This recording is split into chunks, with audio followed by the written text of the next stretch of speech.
Hello વિદ્યાર્થી મિત્રો ફરી એકવાર તમારું હાર્દિક સ્વાગત છે મારી YouTube ચેનલ વોરિયર ક્લાસીસમાં। તો વિદ્યાર્થી મિત્રો આ વિડિયોના માધ્યમ દ્વારા આપણે સ્વાધ્યાય 3.2 નો પ્રશ્ન 3 નો પહેલો દાખલો શીખવા જઈ રહ્યા છીએ। તો આ પ્રશ્નની અહીંયા આગળ સંખ્યા આપી છે। સંખ્યા શું કહે છે ચલો સમજીએ। બે સંખ્યાનો તફાવત 26 છે અને એક સંખ્યા બીજી સંખ્યાથી 3 ગણી છે તો તે બે સંખ્યા શોધો।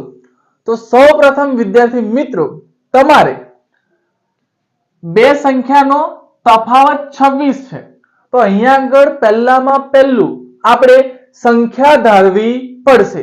તો અહીંયા આગળ લખીએ આપણે ધારો કે एक संख्या x છે અને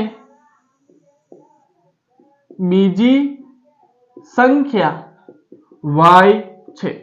તો પહેલામાં પહેલું આપણે સંખ્યા ધારી લીધી, ત્યારબાદ આપણે પ્રશ્નની અંદર સમજીએ। બે સંખ્યાનો તફાવત 26 છે તો આનું આપણે સમીકરણ પહેલા બનાવીએ। ચલો પહેલું સમીકરણ બનાવવાનું છે બે સંખ્યાનો તફાવત। તો વિદ્યાર્થી મિત્રો તમારે યાદ રાખવાનું છે તફાવત એટલે શું થશે બાદબાકી, બરાબર છે। તફાવત એટલે બાદબાકી અને ગણી અથવા ગણા આવું હોય તો શું યાદ રાખવાનું છે ગુણાકાર। શું યાદ રાખવાનું છે ગુણાકાર, બરાબર છે। તો ચાલો બે સંખ્યાનો તફાવત 26 છે તો અહીંયા આગળ બે સંખ્યા કઈ છે, પહેલી સંખ્યા છે x, બીજી સંખ્યા છે y, બરાબર કેટલા છે 26। વચ્ચે શું છે તફાવત, તફાવત એટલે બાદબાકી તો અહીંયા લખીશું બાદબાકી। તો આવી ગયું તમારું સમીકરણ નંબર 1, બરાબર છે। ચલો હવે સંખ્યાની અંદર દેખીએ એક સંખ્યા બીજી સંખ્યાથી 3 ગણી છે, બરાબર છે। એટલે અહીંયા આગળ બીજી સમીકરણ બનાવવા માટે x બરાબર y લખો, બરાબર આટલું લખવાનું છે। ત્યાર પછી દેખવાનું છે એક સંખ્યા એટલે આપણી આ પહેલી સંખ્યા, બરાબર છે, બીજી સંખ્યાથી 3 ગણી છે। 3 ગણી એટલે ગુણાકાર, બરાબર છે, ગુણાકાર કર્યા। કેટલા ગણી છે 3 ગણી તો આપણે અહીંયા લખીશું 3। એટલે આપણું સમીકરણ શું મળશે x બરાબર 3y। ચલો આને આપો સમીકરણ નંબર 2, બરાબર છે। તો આ આપણને મળ્યું શું સમીકરણ 1 અને સમીકરણ 2, બરાબર। ચલો આટલું મળી જાય એટલે આપણા સ્ટેપ ચાલુ થશે। ચલો પહેલો સ્ટેપ કયો છે સહેલું સમીકરણ। તો આ બંને સમીકરણમાં આપણને સહેલું સમીકરણ કયું છે તો કે સમીકરણ 2। તો અહીંયા આગળ લખીશું સમીકરણ 2 માંથી આદેશ લેતા, બરાબર છે। ચલો સમીકરણ 2 લખીએ એવું ને એવું x બરાબર 3y। તો અહીંયા આગળ આપણું પહેલું જે સ્ટેપ છે એ કેવું થાય છે પૂરું। હવે આવશે આપણું બીજું સ્ટેપ, બરાબર। ચલો બરાબરની આ સાઈડ શું રાખવાનો છે x। તો બરાબરની આ સાઈડ શું છે x છે જ અને બીજી બધી સંખ્યા બરાબરની પેલી બાજુ। તો અહીંયા આગળ તમારે બીજી સંખ્યા શોધવાની જરૂર છે નહીં, એટલે તમને x બરાબર કેટલા છે 3y તો એને આપીશું સમીકરણ નંબર 3। એટલે x ની કિંમત મળે એને આપશું સમીકરણ 3। એટલે અહીંયા આગળ આપ્યું સમીકરણ 3, બરાબર છે। ચલો હવે આવી જાઓ અહીંયા આગળ। ચલો આ x ની કિંમત જો તમે સમીકરણ 1 માંથી બનાવી હોય તો સમીકરણ 2 માં મૂકવાની, બરાબર છે। તો તમે શામાંથી બનાવી છે 2 માંથી। જો 2 માંથી બનાવી હોય x ની કિંમત તો આપણે સમીકરણ 1 માં મૂકીશું એની વેલ્યુ। તો અહીંયા આગળ લખીએ સમીકરણ 3 ની કિંમત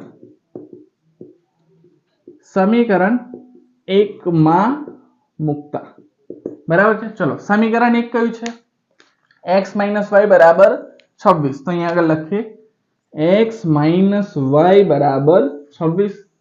ચલો હવે x ની જગ્યાએ શું મૂકવાના છે 3y। એટલે x ની કિંમત મૂકવાની છે કેટલા છે 3y। તો આ x ની જગ્યાએ 3y લખીએ -y બરાબર 26।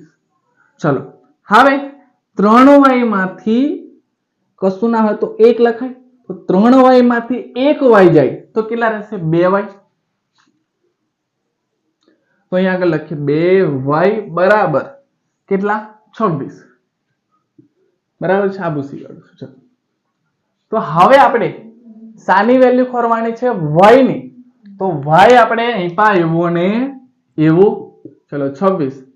ચલો આ બે y ના કેવા સંબંધમાં છે? તો કે ગુણાકારમાં 2 છે. અહીં પા આવશે તો ભાગાકારમાં 2. તો ચલો y બરાબર 13 દુ 26. તો y કેટલા મળ્યા? 13.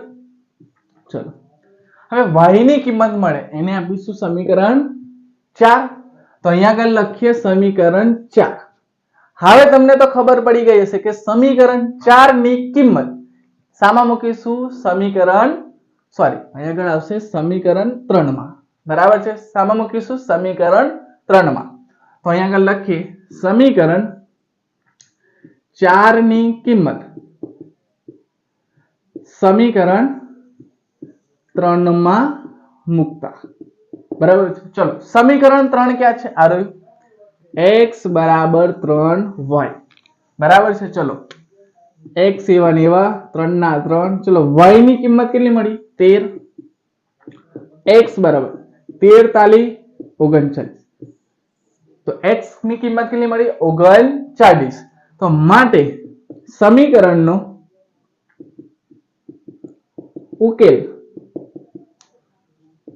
x બરાબર 39 અને y બરાબર 13 છે. બરાબર છે? જો વિદ્યાર્થી મિત્રો તમારે જે આ ઉકેલ મળ્યો છે એ તમારો સાચો છે કે ખોટો એ સાબિત કરવા માટે આની કિંમત આપણે સમીકરણ 1 માં મૂકી જોઈએ. ચલો x કેટલા મળ્યા છે તમને? 39. બરાબર છે? તો અહીંયા આગળ x ની જગ્યાએ કેટલા લખીએ? 39 માઈનસ y કેટલા મળ્યા છે? 13. ચલો 39 માંથી 13 જાય તો કેટલા આવશે? 26 બરાબર 26. તો ડાબી બાજુ બરાબર જમણી બાજુ.